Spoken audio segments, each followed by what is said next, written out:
بسم الله الرحمن الرحيم.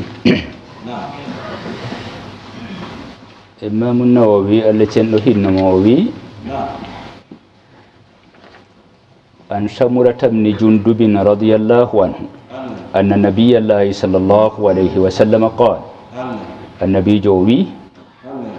منهم من تأخذه النار إلى كعبيه. wodi nder yimɓe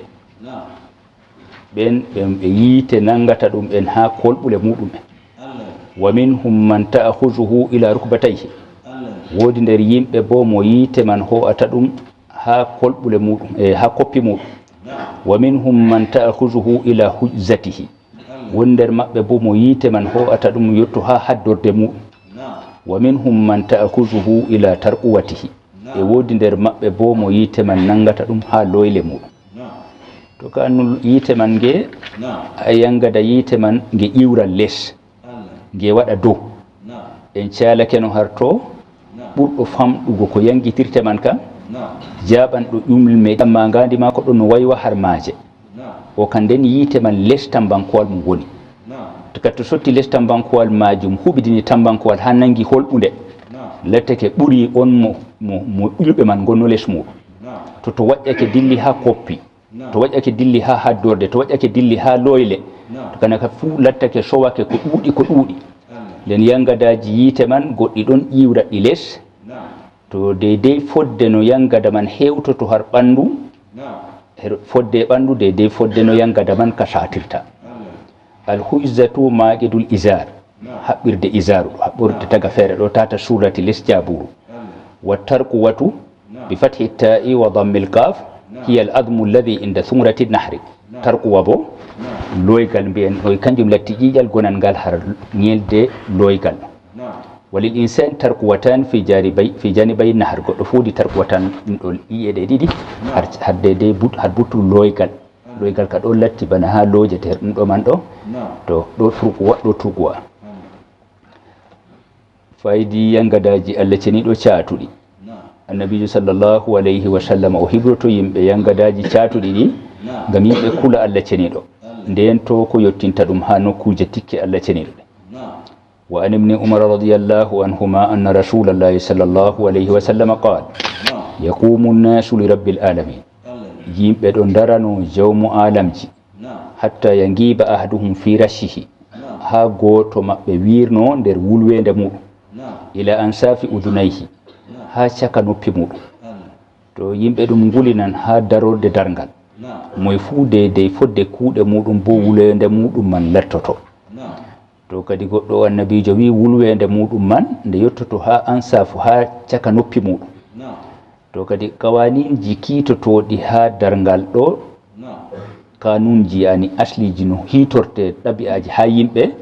kanunji man ɗi joftan kanunji ɗi duniya ɗo. si wulwende ɗum hunde ɗelemde hunde ba ndiyam ɗum woni kadi to ɗum dirtoto to ɗum dirtake na goɗɗo wiya ɗum ilan ɗum dilla amma lakin ɗum ka ha kanun duniya. amma ha kanun alakhira kam oɗo wulina man amma wulwende man ɗo lutti huɓidina har mako man ɗo ni nde hewa deydey ko o mutata nder maare ɓawɗon nde ɓesdo hande dilla dow maako. nden ɗum kanunji feereji ɓe kanunji kiitotoɗi ngendam duniya ɗam ɗum famini ko ɗum hollinta bo ngam diga darorde dangal man ni hollina yimɓe ɗum kam moye fuu be kuugal muɗum moye pat kuugal muɗum ni har dari man ɗon ni ɗum yi'oto. wa an anasin radiyallahu anhu qala: khataba rasulullahi sallllahu alayhi wa sallam. annabijo o hudbi hutbatan hutba ma sami'tu mislaha qat, mi nanayi bana ma ka deɗey. fa qala o wi: law ta'lamuna ma alamu la dahiktum qalilan wa la bakaytum kathira. wondo on andino ko andunomi on jalanno seeɗa on boyanno bo ɗuɗɗum. yani ɗuɗɗum ko annabijo andi ko Allah cenɗo wi ɗum humpiti ɗum amma yimɓe anda ɗum. to wondo yimɓe andino ɗum suklanno yimɓe sanne to ɓe imanuji no muɗum. fa gatta ashabu rasulillahi sallllahu alayhi wa sallam wujuhahum wa lahum khanin. sahaba en annabijo ɓe mbirni gueece maɓɓe alhaali ɓe ngoodi woygo hiikugo woya. wa fi riwayatin balaga rasulallahi sallllahu alayhi wa sallam an ashabihi shay. riwaya gotka wari annabijo on hunde hewtake mo ha sahaba en maako fa haɗaba o hudbi فقال أويات أرض علي الجنة والنار الجنة بييتي في إنام دعا فلم أرك اليوم مي أي بنا هندير في الخير والشر خير بشر ولو تعلمون ما عالم لضحكتم قليلا ولا بكيتم كثيرا wondo on ngino on andino ko andumi dum on jalanno seeda boyon uuddu fama ata ala ashabi rasulillahi sallallahu alaihi wasallam yawmun ashaddu minhu wala waraido an sahabo en annabijo nyalaw mare lattinde burde satugo diini de qattaw ru'usahum wa lahum khanin tuddi ko e mabbe al hali wodani be kikali be ngodi bojji al khanin bil kha'il mujama wa huwa al buka'u ma gunna dum woygo hawtade be wurtago sautu har kine wanti shaqu sauti be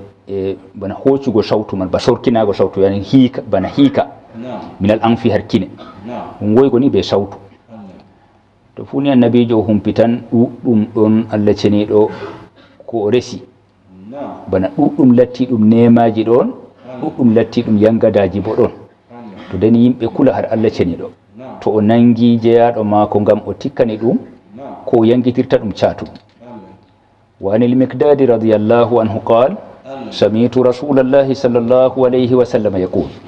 من النبي صلى الله عليه وسلم أوي تدنى الشمس يوم القيامة من الخلق ناجدون بدنا يند درنجال هرتكله حتى تكون منهم كمقدار ميلين هنجلتها ما بدي فد ميل والغوتول قال سليم بن عامر الراوي عن المقداد سليم بن عامر بيلي دونغول أوي هر مقداد فوالله ما أدري ما يعني بالميل والله ما عندك كنوفة بميل من مسافة الأرض ميل من مسافة لستنا التي بنا كيلومتر قوتل متر تمت جد إتشابانجوي متر ميل أم الميل ولا ميل من الذي تقتحل به الأيل لجل فينوردو فينور تنجل بموم جل من بار بيد ميل من نون مسافة هكون ده كوي من بييت ما بيبي آدم بينانج من له مسافة التي كميل والنقول دي مسافة قال كيلومتر قوتل ولا كيلومتر دي نعكا سيرنا ولا مسافة دي فود لجل فينور جل ويواندا بعد بي أما ميل من نون أما كلاتي نفوني كدي نادم شاتو دم سنة تكنجو بمبيدن قوانين جهاد درنغال من كام يجوفتو دي قوانين جهاد إليستي na kawanuji do bandundu bi adama takra hande man do kam badago halisti man dede nange man dede fodde ko burini ko be ujuneje man wadata ko nabi adama man o bolwan ngam satugo guldum man tagdi ma ko ndi kam eftata badago nange man fewfe dede fodde ko ngakkande ni burande ni dum sanne to amma imminama ha dargal man kam imminama ta ho taktama tagadi gondi fere jotta kam eftan dum wo eftata kono be dabi'a mudum kabi adama ha do listinudo fa yakunu nasu ala qadri amalihim yimbe latto to nange man badake do ma e man do fodde kuude mabbe fil aragi hal wulwende fa minhum man yakunu ila kabayhi goddo ha kolbule mudum wa minhum man yakunu ila rukbatayhi goddo bo ha koppi mudum wa minhum man yakunu ila haqwayhi goddo bo ha haqwayhi taga fere mun habirde sirla wa minhum man yuljimuhu al aragu iljaman goddo bo wulwende man wadana dum labangal yani nasta ha hunduko mudum wa ashara rasulullahi sallallahu alaihi wasallam bi yadihi ila fihi annabi sallallahu alaihi wasallam o sappi be jungo mako ila fihi her hunduko mako rawahu muslim imam muslim fi lakengol faidi fatatugo yangadaji Allah cenido e bo hulnugo yimbe kabe kula Allah cenido tabe pejjano ko tikkinta mo